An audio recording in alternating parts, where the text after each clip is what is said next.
Hello all. One more design in Mangalagiri పట్టు శారీ అండి. శారీ మొత్తం మనకి ఇలా స్కాలప్ బార్డర్ వచ్చి యాప్లిక్ వర్క్ వస్తుంది. పళ్ళు పట్టు ఇలా వస్తుంది. అండ్ బ్లౌజ్ కూడా మనకి బోత్ హ్యాండ్స్ కి వర్క్ వస్తుంది. సేమ్ బ్లౌజ్ అయినా యూజ్ చేయొచ్చు, ఇలా కాంట్రాస్ట్ గా డిజైనర్ బ్లౌజ్ అయినా వేర్ చేయొచ్చు.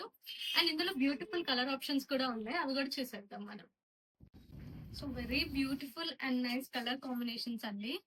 యాక్చువల్లీ ఇవన్నీ మనకి రన్నింగ్ బ్లౌజ్ విత్ రన్నింగ్ పళ్ళునే వస్తాయి మాక్సిమం. ఇట్లా rose designs and jungle theme కూడా అవైలబుల్ గా ఉంది వీటిలో. కానీ రోజెస్ ఎక్కువ డిమాండ్ ఉన్నాయని చెప్పి మాక్సిమం శారీస్ కి ఇట్లానే ఉంటాయి మనకి. అండ్ ఇవి వచ్చేసి మనకి కంప్లీట్ హ్యాండ్లూమ్ శారీస్ వస్తాయండి. ప్యూర్ ఐటమ్ ఇది, ఇమిటేషన్ ఏం కాదు. నేను డ్రేప్ చేసుకున్నట్టు చేసుకోకపోయినా సింగిల్ ప్లీట్ వేసుకుంటే చాలా బ్యూటిఫుల్ గా ఉంటుంది. శారీ వచ్చేసి డిజైనర్ కాన్సెప్ట్ వస్తుంది. ఇది మంగళగిరిలో వెరీ ట్రెండింగ్. అండ్ వీటి ప్రైస్ చేసే డీటెయిల్స్ తెలియాలి అన్నా ఆరెల్స్ ఆర్డర్ చేయాలి అనుకున్నా మన వాట్సాప్ నంబర్ కి అయితే మెసేజ్ చేసేయండి. ఆరెల్స్ ఇన్స్టాగ్రామ్ లో అయినా డిఎం చేసేయండి. Thank you.